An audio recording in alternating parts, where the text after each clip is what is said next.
Hi, listeners. Welcome to a new episode of Worlds Collide with me, your host, Victoria. And of course, this is a podcast where I talk to people who moved abroad. And in this episode, my guest is Ron, and he is originally from Canada, but now he lives in China. So, this is also the first episode that we're having here where actually I have a guest in China. So this is nice. So in this episode, of course, is about learning the life he has in China as an expat, but also it's about changing perspectives, and you will learn what I mean in the beginning of our conversation. And if you also want to see us in conversation, you can do that on YouTube, where you can check out the video of our conversation. It's the same name, same title, Worlds Collide, where you can find it. But here is our conversation now. Here is Ron. No, now we're live. Okay. We are So live. yeah. So we're not live, but you know what I meant. Close enough. So my guest today is Ron. Hey, Ron, how are you? Hello, guys. How are you? Good. And so where are you right now? I'm actually in China. I see they have Starbucks in China. You know what? They actually have a lot of Starbucks in China, and KFC. A lot of people don't know that, but KFC was one of the first fast food places to go into China after the whole communism thing ended, or I should say, changed policies. And there's KFCs everywhere in China. It's crazy. Like the smallest towns in China will have a KFC. Okay, and where in China are you? I'm in the south in a city called Shenzhen at the moment. It's like Hong Kong area. Okay, you're around that area. And what brought you there? It's funny because I actually came to China about, I don't know, 7 years ago, 2017. It's been a while. Okay. And I was never interested in China. Like I was never interested in Asia, I should say. I grew up in Canada, and I had like zero interest in Asia. I was like, I don't care about Asia. You know, like right. In North America, like we're better than everyone else. That was what I thought when I was younger. Like, we don't even need Europe. But at some point, I had a job that was I was working like a very corporate job. Like I have like an engineering background, and I decided to quit my job and go travel. And I spent about 6 months traveling through Latin America, like hitchhiking, like very cool traveling. And then I got to Buenos Aires, and then I was like, oh shit, like everyone kept talking about Bangkok and all these places. Yeah. And I've always believed in challenging my own opinions. And I wanted to hate Asia. I wanted to be like, I hate that place. You know? But I figured it was kind of like naive of me to hate a place without visiting. Right. So I said, you know what? I'm going to go to Asia, and I'm going to show the world that it sucks. Sure. Okay. Yeah. And then so much history and everything.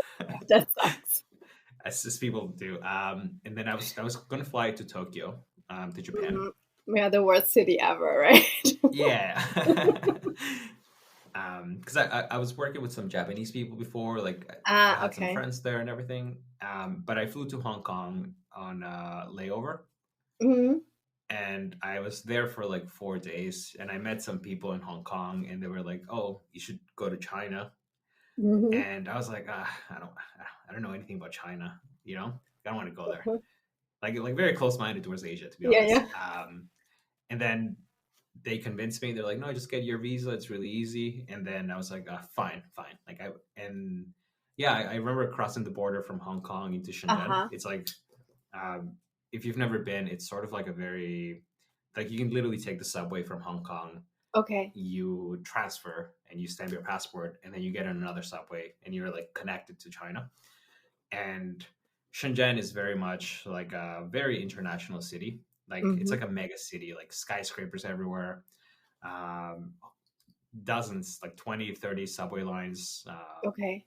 It's like a very big just city. Like it's super big. Super big. It's super modern too, like public bikes. Anything you can imagine, it's in China. And I really liked it. I traveled around China on that trip for about 4 months. I've okay. been from Shenzhen to like Urumqi, like northwestern China, which sometimes is controversial to say, but I have been there. I've been to the border with North Korea. I've been to North Korea too. I've been to the borders with Vietnam. Like I've covered a lot Okay, of the that was countries. just traveling. Yeah, that was traveling Yeah, like 8 years ago. And then yeah, I was like, I have to live in China. Okay, So so you did not hate it anymore. yeah, I was like, oh man, like I like Asia. Oh yeah. It's like, okay, Like changed my food, man. mind. Yeah. Yeah. If you only knew. Yeah. So that's how I came to China. Just Okay, and then how did you then decide to actually stay there? Or like how did you make the move that you could stay there for a long time? mm. I mean, I was making pretty good money in North America. Mm-hmm. Like probably, I mean, I was younger, but I'm assuming your husband works in tech. Yeah. Yeah, so I was working in Yeah. tech. I mean, I had no shortage of cash for like a working person, but I just didn't want to do it anymore. Yeah. You know, I hated going to the office. I hated people telling me what to do. Mm-hmm. Yeah, and I was like, you know what? I'd rather be selling anything online than having a job. Okay. Like, I'd rather be poor and not have a boss. Okay. I made that. I was like, fuck it. I'll be homeless. Like, I don't care. I mean, I had savings and I was very responsible. I Right, was a right, very right, responsible right. person. Uh-huh. But in my head, I was like, I don't want to. And luckily at the time, China had very like flexible visas, let's say. Like it wasn't so complicated as you know now with COVID, everyone wants a visa for it. It's like such a headache. But yeah, I started selling out websites. Like I used to sell websites from China. Okay. Mm-hmm. Like I was cold calling people in like 2016, being like, "Hey, how would you like to buy a website for me?" And back then, not many people were doing it, so there was like actually pretty good money to be made selling websites. Okay. So you Yeah. just went on like, I don't know, like a online platform and saw like, hey, this website is available now, and that company could use that name, kind of Yeah, thing. no, like I would call them up and Uh-huh. say, "Hey, your company website sucks. Like, give me some money and I'll fix it for you." I mean, Okay, yeah, more friendly, yeah, right? Not that yeah. worthy. Of course, I'm kind of like More joking when I say professional. it. Yeah. Hey, your life's work is terrible. No. Yeah. But yeah, no, that's how I started. Okay, and where did you move then to? Which city? I moved to a city called Xi'an. It's like in the middle of China. Okay. And but I've lived in a few cities in China already. Okay. Yeah, yeah. I did leave during COVID, and I was spending time outside of China when I was living in China first, like Okay. doing a bit of like a not digital nomad, but like I would spend 3 or 4 months in other places, Right. and then come back to China and stuff like that. So I was living like a semi, not I hate the word nomad, but you know what I mean, like 4 months Yeah, but here. did you like ever like set foot at one place for longer though? Or did you always bounce around? I think China for the past since I left Canada has sort of been like my home base, if you will. Mm-hmm. Like this is the place where I spent 8 months out of the year for sure. Always in the same, do you always have the same apartment? You, No. no, I've okay. changed. Yeah. Yeah. China. I've China, said China, not like one place. Okay. yeah, not one place Uh-huh. for sure. So you have not settled in one place in China. It's just I don't think it's. Have you been to Asia by any chance? um does stopover count? No, I guess not. No, not really. Because I think your podcast is mostly about like expats and foreigners, right? Right. Mm-hmm. Yeah. So I should explain this. Like Asia is not very like for example, when you and your husband moved to America, like if you wanted to stay in America, there's like a path to stay there. Like you could become a citizen, Right, right. stuff like that. Uh-huh. Sure. Asia doesn't really have that. Ah, it doesn't. Um, yeah, and that's something a lot of like expats in Asia will criticize Asia for. They'll say like, Okay. "I don't want to move to Asia because I'll never be a citizen." So Um, you always have the possibility of being kicked out of the country. yeah, it's and not just China though. Like Oh, that's a just lot of China. Okay. no, sorry, like not just China. Yeah, Like yeah. Mm-hmm. most of Asia, you're usually here on like some kind of visa, Mm-hmm. and it's just like you you just kind of make it work. You kind of make it work. You just extend it and extend it. Yeah, extend it, get a new visa. I think at this point I've been on every visa that China has to offer, minus they have like one crazy one for like people like Elon Musk. I've not been on that one. Right. Okay. But I've jumped around. But I think because of that whole like, and again, it happens in Malaysia, Singapore, Thailand, Vietnam, China, Korea. Like all these countries are very not so open for like permanent immigration. I see. I had no idea. Yeah, no, it's like a thing. It's not like Europe where like I can move to Germany. Yes, and then after some years you can get like a permanent residency. Yeah, no, that's like not at all how Asia works. I thought like more countries, if it comes to that point, they're like, I mean, different, but not that different, you know?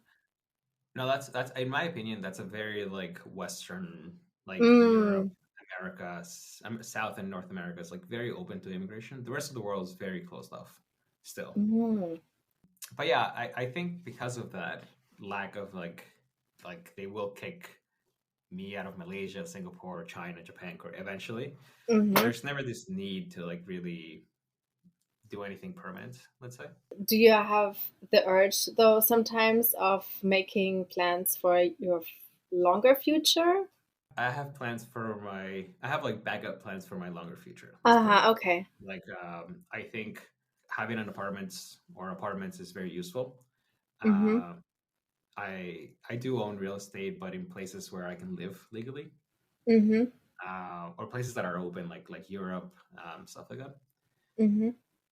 But I think to make it's weird because it's kind of a different mindset where maybe people who move to America or Germany, you guys can make plans for the country.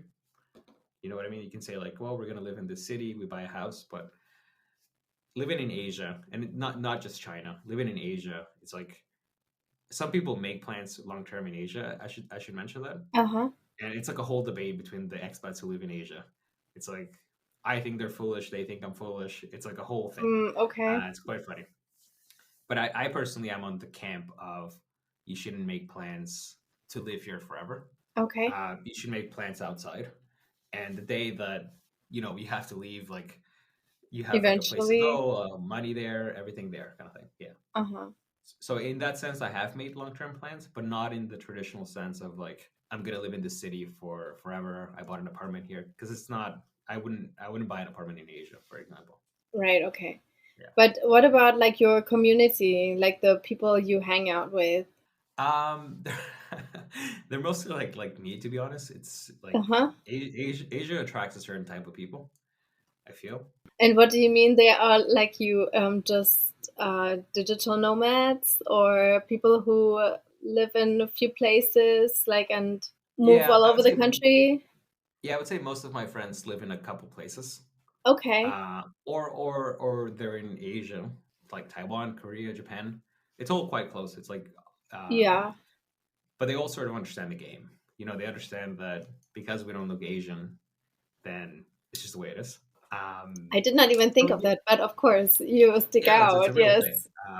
And I'm not like, I do want to point out, since this will be on the internet, like I'm not hating on it. I think. Oh no, I did not think of that. I mean, no, that was not my intention either. Yeah. No, I mean the people watching, because sometimes people can be too sad. It's. I think Asia belongs to Asians, and they should do whatever they want with countries. I'm a guest in Asia, and I'm quite happy to be here. I think more people should come to Asia. So yeah, it's not a criticism. It's just like an observation of reality. Yeah. But you make friends, right? Yeah. Because like if it's always just people that they're there for a short time, or do you like have like good friends now that you know for many years?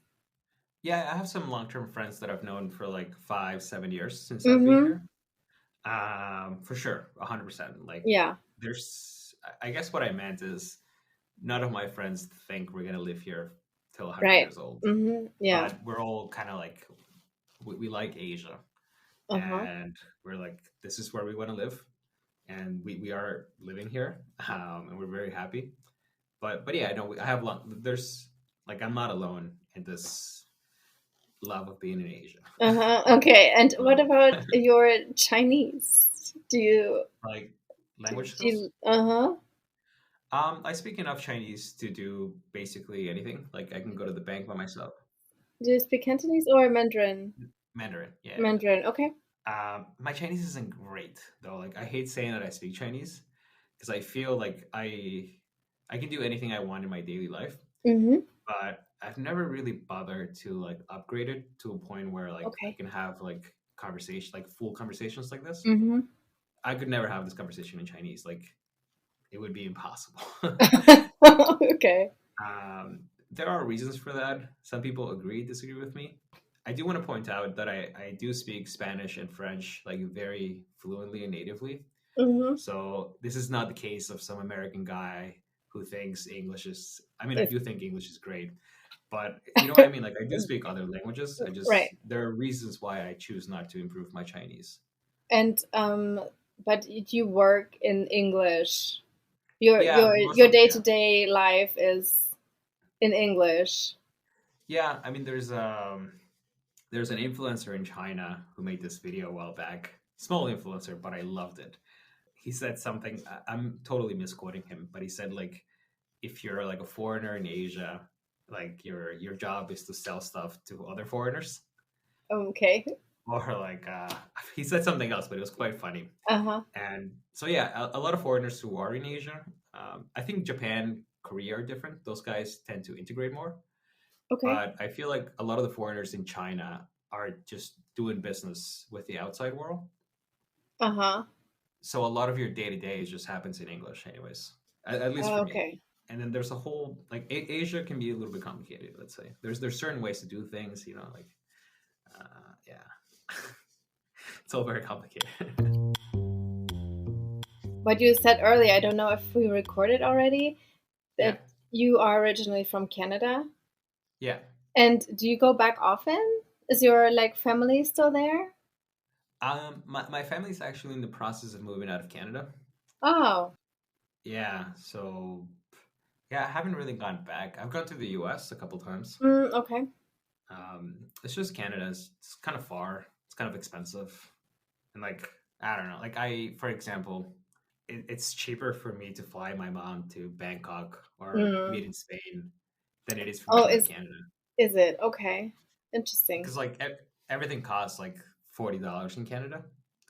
You know, like you take the bus from the airport to the Right. and it's like $20-$30. I'm like, I'd rather Uh-huh. just take my mom on vacation to like Bangkok, and Right. it'll be like the same price, and like it'll be so much more better.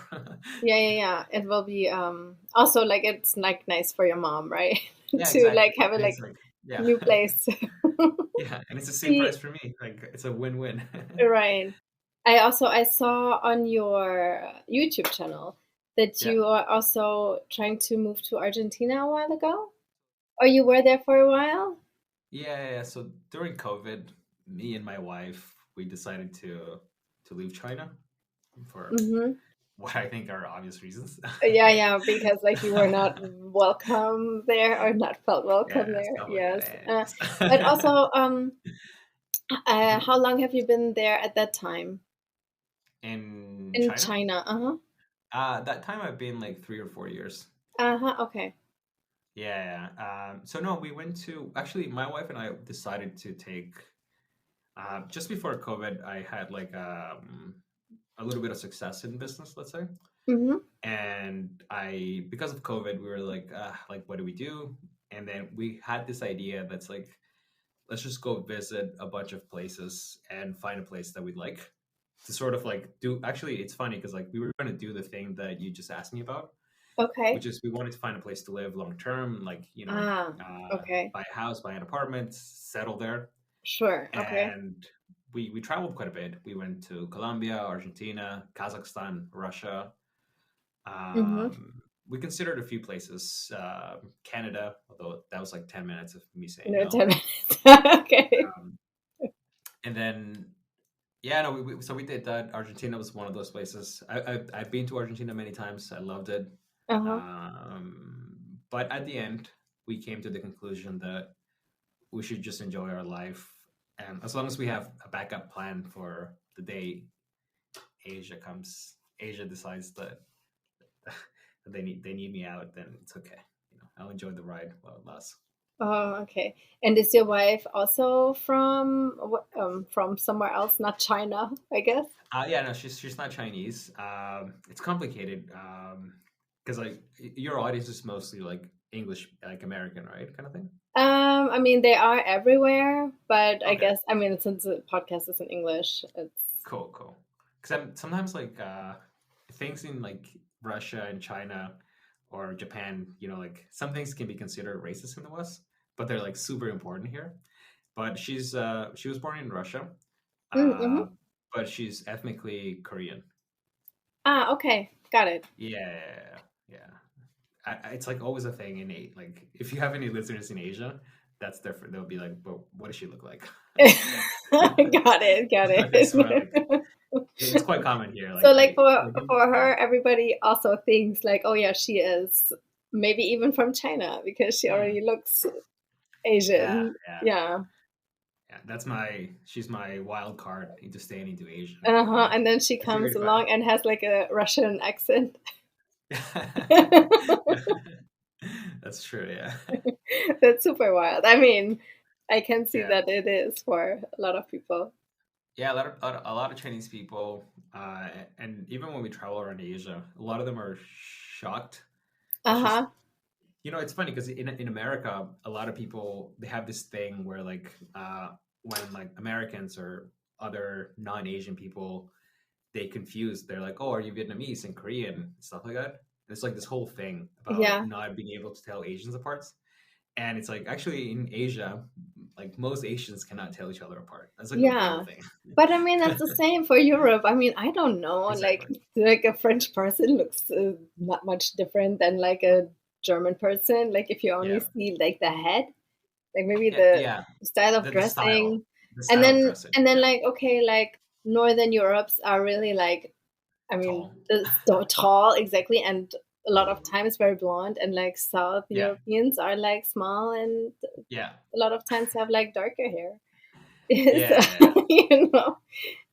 But I mean, I think you're right. I think like a lot of Asian Americans don't want to admit this, but a lot of it is like how you dress.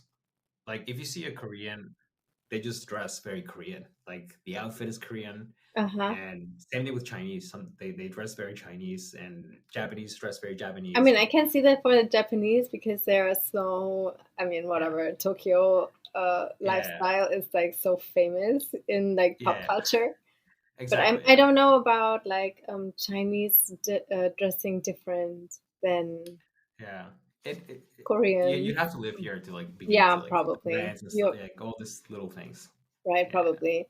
Or if I just like looked on Instagram all the time for like some Asian Instagrammers or bloggers, sure. Yeah, some K-pop stuff. Yeah, exactly. But that's not my genre. But is there anything that you miss from Canada? I'm gonna say like I also lived in America for a bit, like less than a year. Okay. And I find that America and Canada are pretty much the same country. Mm-hmm. I mean, I always say it's so similar. Like, I mean, I have not even been to Canada, but when I talk to people who are from Canada or live in Canada, I'm like, it just sounds like here.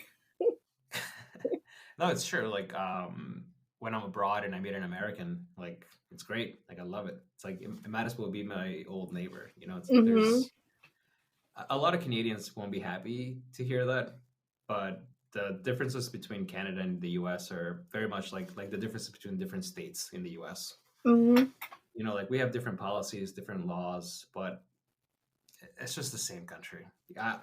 It's the same language at most part. And we have Quebec, but whatever. I love Quebec. you don't talk so fond about Canada. Usually, like people love it, No, I do love I love Canada actually.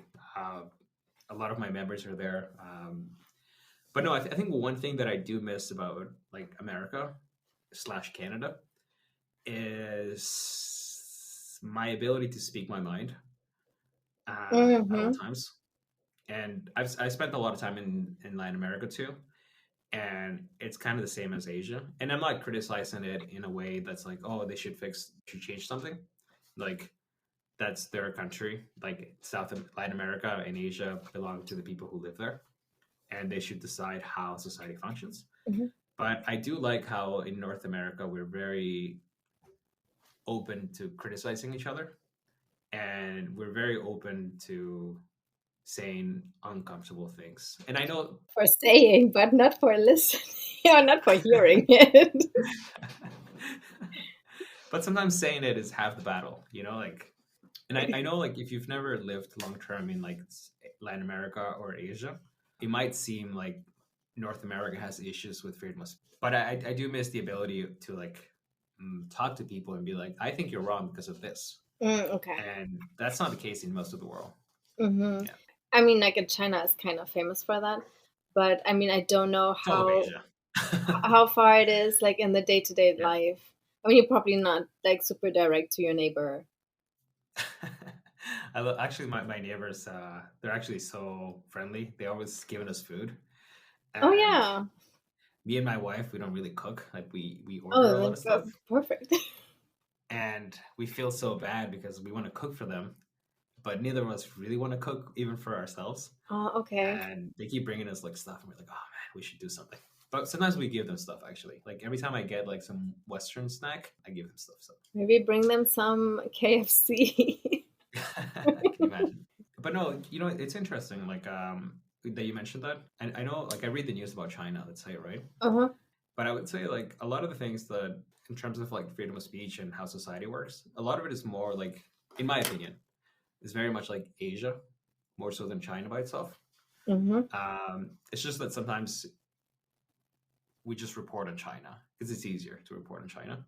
But I've worked and done business with Japanese people, and like, I love Japanese people. Don't get me wrong. Like, I love anime, I love sushi, teriyaki, ramen. Like, huge fan of Japan. But you know, even in Japan, when you are doing business, when you're talking to your superiors, it's all very like censored. You know, like, you have to walk the line. There's no criticism in Japan. Like, you can't criticize. Like, let's say if you're an employee, like, you can't criticize your boss. That's like insanity. You can't say, "Hey, boss, I think we're doing something not the correct way." That's like, you're just gonna roll with it. It's got to roll with it. We got to roll with the punches a lot of times. So it's more of a continent thing, more so than like a China thing. Which is an unpopular opinion, but I really believe that. I could be wrong, but I believe it. Okay. And is there anything else that you miss? I've been gone for a while, so just that. Right. So I know it's like after a while you kind of adjust, right? It's like in the beginning there are more things, but then you find other things that work. Yeah, but honestly, like, mostly the people, because like it's nice to be around the people that 100% you understand on like a fundamental level. I don't know if it happens to you with Germans. Like, after a while, you're like, oh, I want to be with Germans. No. No, that's not what I meant. I feel like Germans never miss Germans. Oh no. No, I mean, like, I miss, if you're away for a long time, like, sharing certain things, you know, like certain backgrounds, like whatever. If it's like like a song, you know, like a super popular song that is only famous there. If it's like a kids music thing, or like a TV show you grew up with, you know, something like this. But I mean, it's not like no, I think for me, I just thought about it a little bit more, and it's more like the rules of the society. I never have to compromise with Americans or Canadians, because we understand what we mean when we say things. I'm sure as a German, you might have noticed in America we're a little bit indirect, maybe. Yes. Talking around the bush. Yeah. So, like, for example, when you're abroad in Latin America, Asia, anywhere else, like, you're the guest, So you can't be like, hey man, like you should know what I mean. It's like, no, you're in a different continent. Yeah. And when I'm with Americans or Canadians, there's this clear understanding of what I'm saying. And if he or she misunderstands me, it's on them, because it's like, well, this is the rules of the game. Versus in Asia, Japan, China, it's on me. You know what I mean? Because it's like I'm the one playing their game. So that I miss, like 100% knowing the rules. Okay. Yeah, I mean, that makes sense. I understand. And is there anything that you still don't get used to? I think a lot of expats, I talk to a lot of people that live abroad with my YouTube channel. Like, I think like 2 or 3 times a week, people pay to talk to me. And oh, nice. Yeah, and I mean, it doesn't hurt. But I think a lot of the problems that expats have in the world when they move abroad is that they don't want to accept that they're in a foreign country and that they're like a guest. Mm-hmm. And that I mean, that's taken me a while to sort of like accept to some extent. And I'm not talking just about China or Asia, like anywhere in the world. Like if I immigrate to Germany, right? So you just mean that the people that you meet who are also expats, they're just like complaining a lot about the place? No, not necessarily complaining, but like emotionally accepting that a place is a different place. Mm-hmm. Like on a very deep level. I think there are things that you cannot change about a place. Like I've worked with a few Germans in my life, and I found like especially German engineers are very like strict, like not very flexible. Mm-hmm. But it's like me. If I move to yeah. You know, it's like I know better than you. But if I moved to like Berlin or something, and I was working in BMW or something, let's say, right? Well, I picked the wrong city for BMW, but okay. I have no idea about Germany. I just heard they don't. I knew this by the sentence. But if you went to Germany and you got frustrated that the people were so like precise, things, and you got frustrated because of it. You know, you were like, why are Germans like this? It's like Germans are like that because that's how Germans are. That's right. That's who they've been for hundreds of years. And I think the moment you understand that, one, you're not going to change like Germany in this case. Like they will never change. They can only change internally. Like if Germany themselves have some kind of like cultural thing. But I think the moment you begin to accept that, and it's not your job to change the country. Yeah, and of course not. No, but you're there to learn about the other culture and to be a guest. Sometimes there's not much to learn. Be a guest. But be a guest and be respectful. I think that's important. What would that be in China? The strictness you just mentioned in Germany. I think for me in China is how like business in China is very relationship based. Like relationships are super important here, where like there are times like Chinese people, let's say if you offer, product A versus product B, but product B is like better price, better everything. Right. But product A, they have better, like they know them more. There's like more relationship. They will always go for like option A. I see. Like if their uncle knows somebody, like this part is like super important, and that sometimes I struggle with because in North America, like it's all about value, like who brings the most value, and relationships generally don't have that much value in North America because there's a whole thing why. So sometimes that I struggle with because I'm like, come on guys, like this is good, and they're like, but we don't know you, Ron. It's like fuck. Right. But is it also like then a matter of trust because they just know them and whatever for the other product they don't know what to get into with? Yeah, pretty much. It's 100% about trust. So there's logic behind it. It's not random, let's say. Yeah. There's real logic behind it. There's historical stuff for it. And it's all like Japan is the same. Japan is very like relationship based too, in my opinion. Okay. Although I'm not as familiar with Japan, but it feels that way sometimes. So what was the biggest change for you when you first moved? Do you remember? Or the difference in the beginning for you? I would say it's kind of obvious, but at the same time, it cannot be appreciated until you kind of go through it. But it would be like the language, I would say, actually, because Chinese is a non-phonetic writing system, meaning like with German, you can learn the alphabet. Yeah, exactly. You can learn to read it. But with Chinese, if you don't know the character, you don't even know how it sounds. Right. And that makes learning how to read quite not difficult, but like you actually have to put work into it.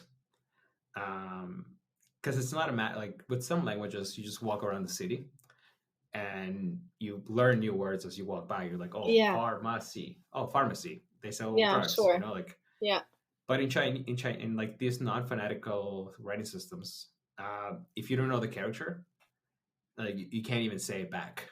You know what I mean? You can't even read it. So it's like I feel like Chinese is like two languages in one, where you have the writing language, like the reading and written language, and then you have the spoken language. And sometimes not being able to read, and I don't mean like understand what you're reading, but like just not being able to read. I go to Russia sometimes because of my wife, and like I speak zero Russian. But you also I know cannot like 100 read. words. Can you read it there? But you can sound it out, you know? Like okay. You're like my friend can be like, hey, let's meet at station clack clack clack something. And at the very least, when you go to the station, you can be like clack clack clack and you find it, you know? But I could not read it either. I mean, unless but it's like different, but they have different letters too. Yeah, but you can learn to read it quickly. Okay, because they only have 26 letters as well, not like in China, Chinese 1,000. Yeah. I wish it was. If it was 1,000, I'd be fluent in Chinese. Okay, got it. I know more than 1,000 characters. Oh, God.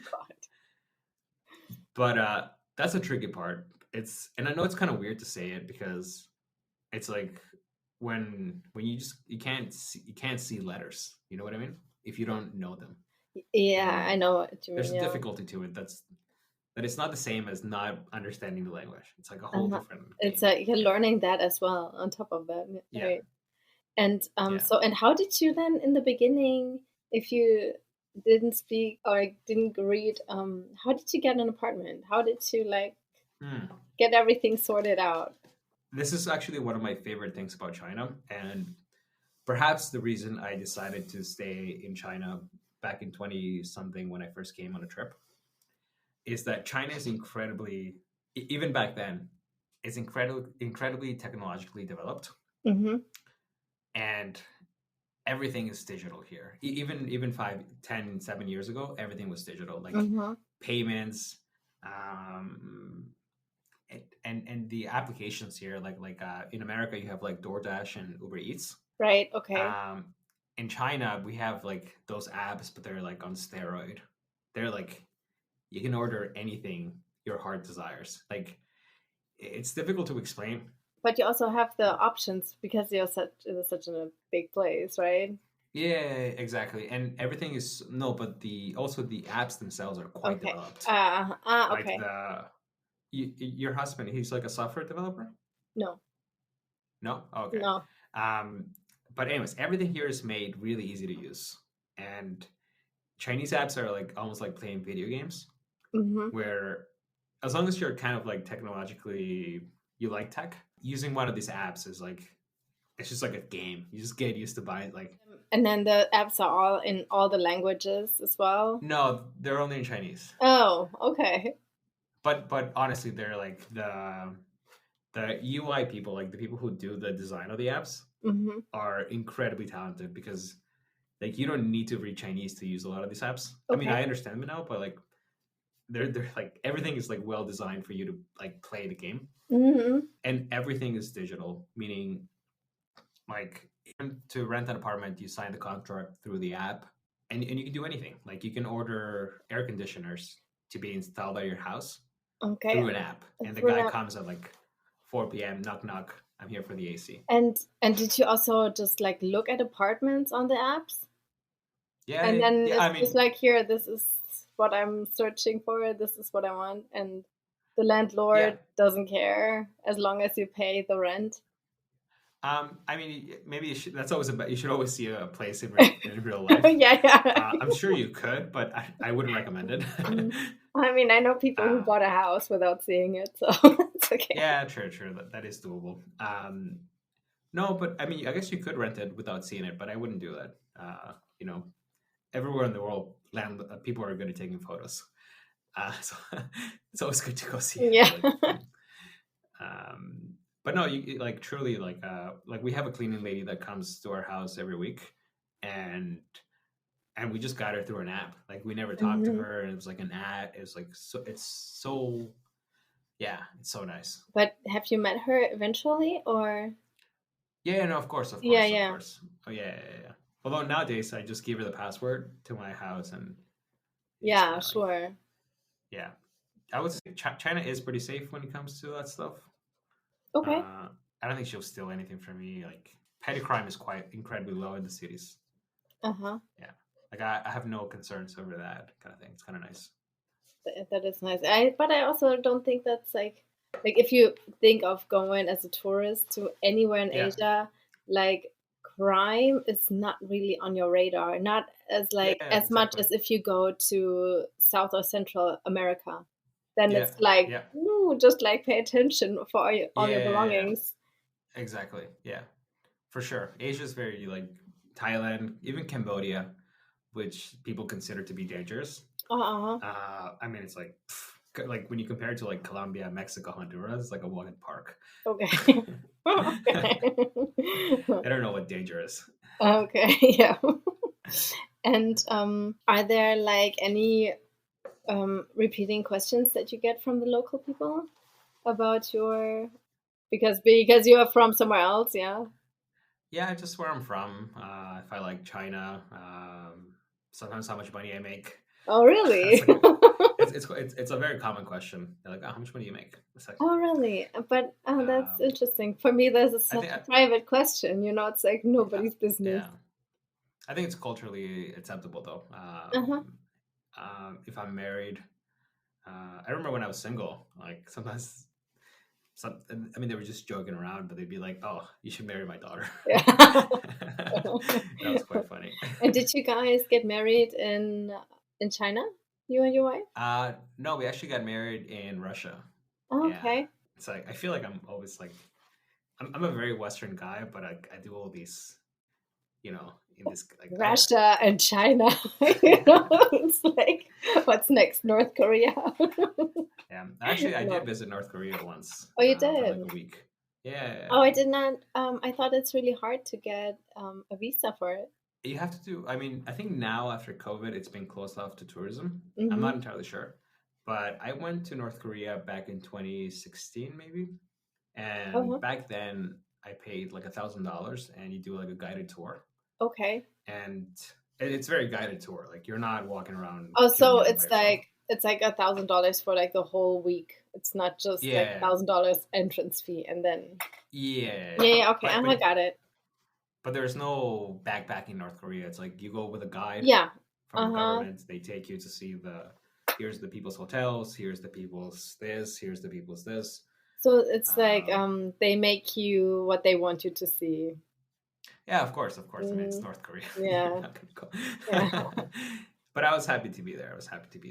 Yeah. But like I do want to mention, like, because I am very much a Western guy, and it's not been on purpose, but I have traveled to basically what the Western media considers to be like the axis of evil, let's say. Exactly. I really have. I've traveled to Iran, I've gone to Venezuela, North Korea, Russia, China. I think that's Turkey, I guess, a bit on that side, a little bit. Who knows? Maybe soon. We'll see. Yeah. But one thing I think the reason I got obsessed with these countries is because I think when you go there, you realize like a lot of what you read is like politics, and like the very rich people in the world, like trillionaires and billionaires who rule everything. But if you go to like China, Russia, Iran, the people you meet, they're just like, I always tell people, like, anywhere you go in the world, people hate going to work on Mondays. I promise you. Like, that's the commonality of the human species. We don't want to go to work on Monday. We're excited for Fridays. We want to hang out with our families. And you sort of realize, like, one, we're all quite similar. Two, the global middle class actually has the exact same problems everywhere. And what you read on the news is just people trying to, like, in my opinion, the news is just trying to get you to like for example, in America today, people are like, don't buy stuff from China. But it's all like, it's just like to get you to buy things from another country. It's always about getting you to buy something. No, but I think you had a good point. Like a country is always just put in a bad way for politics, you know? Yeah. But it's like Economics. never for the people. The people are I mean, like wherever, I never had like a podcast guest or like never had a friend who visited a country and the people were not nice. Actually, that's not true. But there's some countries but like in general, in most of the times, it's always like the people are so kind, the people are so friendly. Yeah. It's never like, oh yeah, they are like the news are reporting on it. Yeah. Again, I think I mentioned at the beginning that I came to China not knowing anything about China. I was quite scared of China too, as you are reading the news. And I think the moment that sort of like shifted, I mean, many things, but like that one moment, like that I was like, oh fuck, like these are just normal people. They're not like, I was in Western China. Like Western China, by the way, is sort of like the other side of the Himalayas, let's say, the Chinese side. So it's like beautiful mountains. It's like the Tibet Plateau and everything. And at the time, I couldn't even count to 10 in Chinese. Like I couldn't count. And I'm in this bus. Like I'm like 20s, like mid-20s guy, like long hair. I had long hair back then. And I just look like a dirty backpacker, to be honest. And I'm like sitting in this bus, like nobody spoke English. I'm in like northern Western China too. Like there's no foreigners, no expats, nothing. It's me and like a billion Chinese people. And this old man comes up to me and he's like, blah, blah, blah, blah, blah, in Chinese, right? At the time, I speak no Chinese whatsoever. So I'm just like, I'm like, I'm just like, I don't know. I can't even say I don't speak Chinese because I've been in China for like 3 weeks traveling. And I'm just like, I don't know. You're trying to do your best by telling the guy, like, I don't know what you're saying right now. And I mean, he's being I can tell he's being nice to me. I just don't know what he's saying. And at some point, he takes out an egg out of his bag. And he's like, eat this. Like, I think he was like, eat this egg. I was like, oh, he offered you some food? Yeah. I was like, what is going on? So I had this egg from this guy. And same thing, I had like on that same trip, again, to me, before I came to China, it was like, China is very taboo in the West. And I remember like one time, same trip, like I could barely speak Chinese, nothing. I'm at the train station, just waiting for my train. And this old Chinese guy, like old, like, I don't know, 100, very old. Yeah, 100 years old. He sees me, I'm just sitting on the floor, again, dirty backpacker, same trip. And he comes to me and he's like, again, like something in Chinese. And again, zero Chinese. I'm like, I don't know what you're saying. He takes out a bottle of like Chinese liquor. It's called baijiu. It's like sake or soju. He takes it out, and I don't think you're allowed to drink. He just gives me this like baijiu at the train station.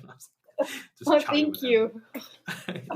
Thank you for sharing. That's nice. People sharing and people want you not to be hungry. So yeah, exactly. So you also just had like you actually repeated it many times that you are a very Western guy. Would there be a place in Europe or like a place in the West where you would move to? I haven't thought. I mean, I bought some apartments in like Europe, but I don't know if I would move there, kind of thing. I hope I get to stay in China or Asia for for longer years to come. Yeah. So I'll cross that bridge when it needs to be crossed. Yeah, I'm still in my 30s. I still got 20 years of doing stuff. Yeah, or maybe longer. Yeah, hopefully. All right. I guess I got all my questions. Thank you very much. Cool. Thanks for your time. Sure. Thanks for your time. That was Ron. Sorry for the bad audio on my part. I hope that you stayed anyway. But if you want to hear more about Ron, you should check out his YouTube channel, which is called Nearshore Living. And there he talks about all kinds of stuff, expat, and also more about China. And definitely subscribe. And also subscribe to this one, Worlds Collide, on YouTube as well. Or like wherever you listen to the podcast, don't forget to push the follow button. But I will make sure that you will find the link to Nearshore Living in the show notes, so it's easier for you to find. Yeah, and that was it for this week. And I hope you will tune in again next week for another episode of Worlds Collide.